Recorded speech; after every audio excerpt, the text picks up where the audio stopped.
a late night review from me. Apologies that it's been later than I usually would do. I'm here to review. As you can probably hear, my voice is a bit more shallow than normal. That's another reason why I was trying to recover from that. But in the meantime, guys, let's do a quick review of the game that happened on Saturday. It was the Mariners that came away with a 2-1 win over Bradford. Our first win over Bradford in league, anyway, for 27 years. I believe it was. 27 years. Yeah, I just really let that sink in a little bit. And as it ended up, Grimsby down 2, Bradford City 1. Not what I expected. I have to admit, it's probably the strongest performance in general I've seen from Grimsby collectively throughout. And it was kind of an almost great performance. The team that we had out was Jordan Wright, Denver Hume, Cameron McJanet, Harvey Rogers, and Terrell Warren. They made up the back line, obviously, with the wing backs and that. We had George McEachran, Charles Vernon, Evan Corey, Kieran Green, Yasin Svan-Thorsen, and Danny Rose in from the start. That was good to see at the start of the game, to see Rosie back in the starting lineup and Yasin as well, and it ended up being a good day for the team.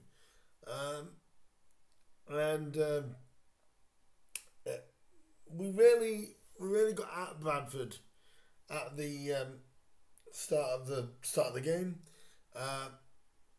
Grimsby, I've noticed, are always the best when we use our width. When we get the width right, you know, we're really, really, really dangerous. And you know, it came off when Danny Rose scored the opening goal on 28 minutes, and to get his first goal of the season in his first real start of the season. Such a pleasing move and finish by Danny, and that just proves what you can do when you do put the ball in the mixer.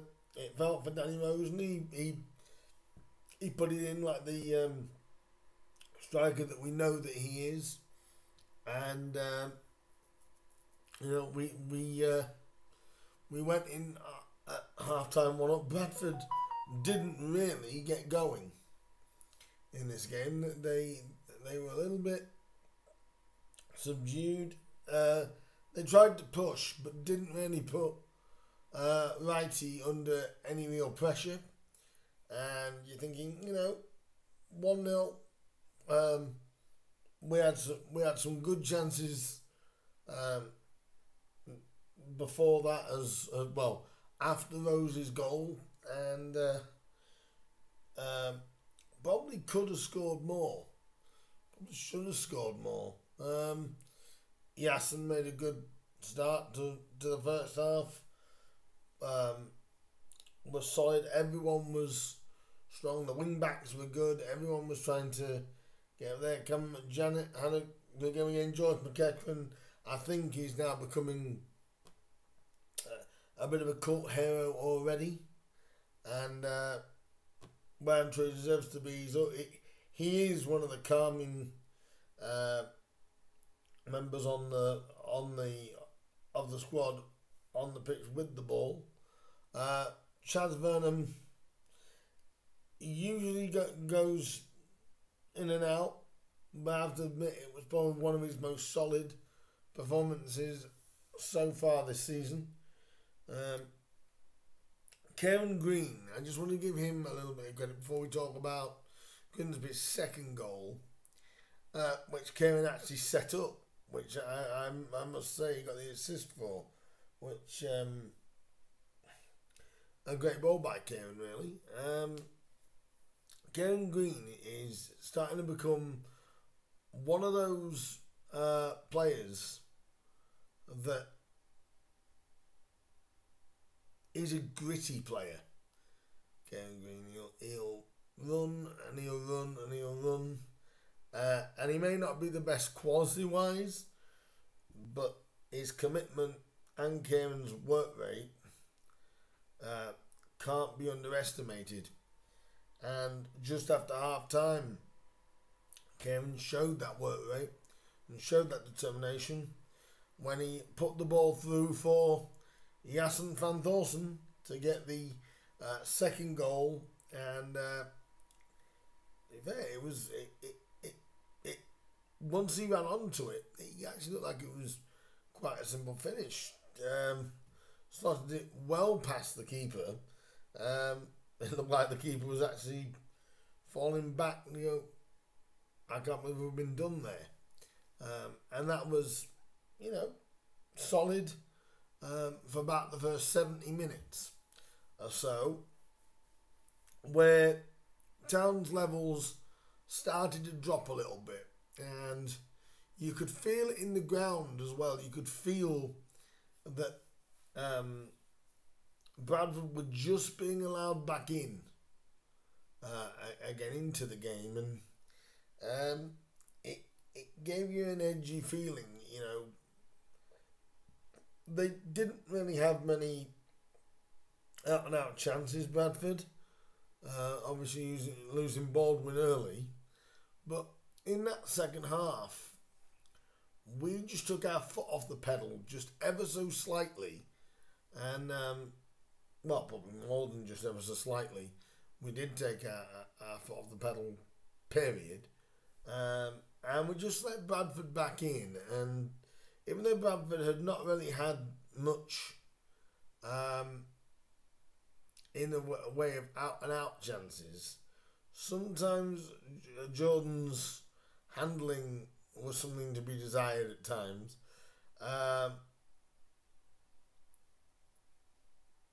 But there's a couple that he could have done better with, but did just enough.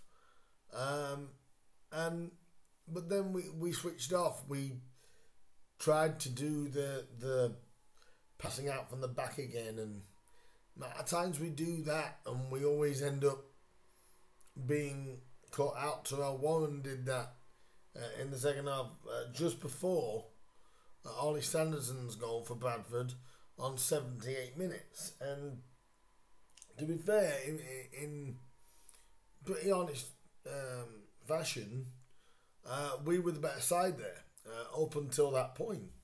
About 75 minutes in or so, then they scored, and then you could just feel the ground getting tense, and our Town gonna blow this again. And for that last 15 minutes or so, it was kind of like backs to the wall, and we kind of lost our way a little bit. Definitely lost our shape a bit. The passes weren't going exactly to where we wanted them, and it was kind of like all hands on deck, trying to make sure that we didn't give in. I think we did shield Andy Cook quite well, to be fair. He's usually a thorn in our side, but we were able to do that. We did bring on Callum Ainley for Evan Corey, Lewis Cass for Charles Vernon, and Matty Carson came on, and so did Louis Barrington for the last couple of minutes to just try and shore things up. The referee was a bit inconsistent with some of his calls, but in a way he had a good performance because he was inconsistent for both teams, really. And to me, when I say good performance, I don't mean good in regards of great. I just mean good as in he was really he was consistent with the calls that he made for us and for Bradford. We were able to hang on. and it a second win at home this season. 2 home wins out of 2 for David Artell's men. Now, I'm going to be pleased with this win because, like I said, it's our first win in about 27 years against Bradford in the league. You can't, and like I said, for 3/4 of the game, we were really, really good. We played some real good stuff. We used the width. But I am going to play a little bit of devil's advocate here. We did concede a goal, and it was edgy for the last 10 minutes, when really it didn't have to be. And you could tell because the players just got deeper and deeper. And it was, I'd like to say, a challenge towards the lads, really, is what I'm getting at. I want a clean sheet. Now, of course, you'll always take 2 1s, 5 4s. But that is a game, really, where up until they scored, they didn't really have a great deal. You know, I mean, it was parried out. The cross in was parried out, and Wright parried it, and it went to Sanderson, and that was the only way they scored. It was kind of like we switched off for just those couple of seconds defensively and let the goal in. But I felt we were going to concede. My prediction of 2-1 was right on the preview. But we need to try and shut teams out. This is my only minor criticism from this, you know. Yes, I was disappointed, obviously, after the Sheffield Wednesday result. And this is great to get back into league action and get a win over a team that, you know, we really do struggle against. But again, the criticism I've got is we've got to try and shut teams out. Because it would have been cruel had we dropped points against Bradford. Bradford did not deserve anything. We thoroughly deserved it, but we've got to kill teams off. It's as simple as that. Because that last 12 to 15 minutes was edgy. But all in all, it was a good win. The lads played some good football. Players stood out, like I said, like George McEachran, he stood out. Kevin Green was an absolute workhorse. Kevin McJanet really, and Denver Hume, to me, showed his qualities in that game, and it's always good to see Rosie back on the score sheet, and a great game for Yassin as well. You know, it was a well-deserved 2-1 win, but we need to back that up now. You know, we need to go to Chesterfield on Saturday and get something. Hopefully another win, but we need to back up that win. And go away and get something away from home. So hopefully Town now have a free week.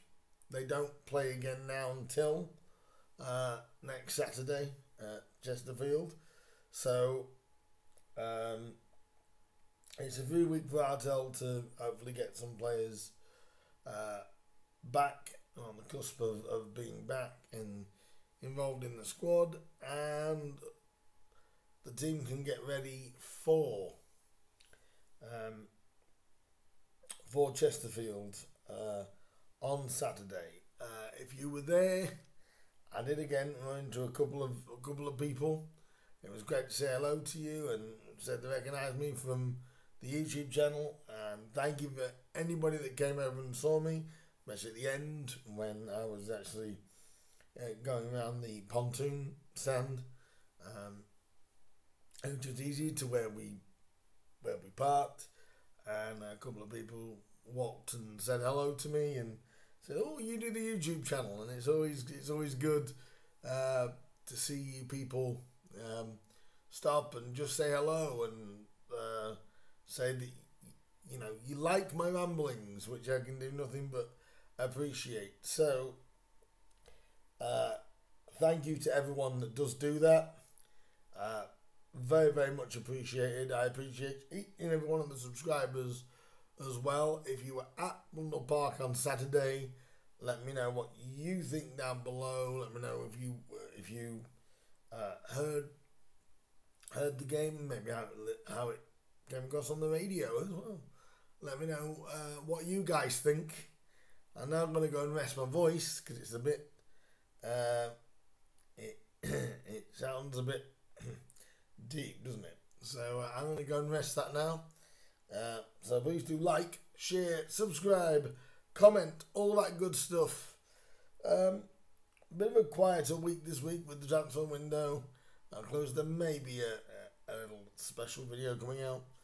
We'll wait and see what goes on there. But I'll be back with the Chesterfield preview before Saturday's game. Oh, and one other thing I will say is 7,004 people were inside Wembley Park this past Saturday. Amazing support again. Amazing support by Bradford as well. They brought the noise away as well. But it was quite good to quieten the singing down, wasn't it, from their end? But thanks again, guys. Like, share, subscribe. I am going to cut that here. My voice seems to be struggling. So, like, share, subscribe, and comment, and all that good stuff. And I will see you for the Chesterfield preview. Until then, guys, up the Mariners. And now it's time to back the result up. I'll see you soon, guys. Ta-da for now. Bye-bye.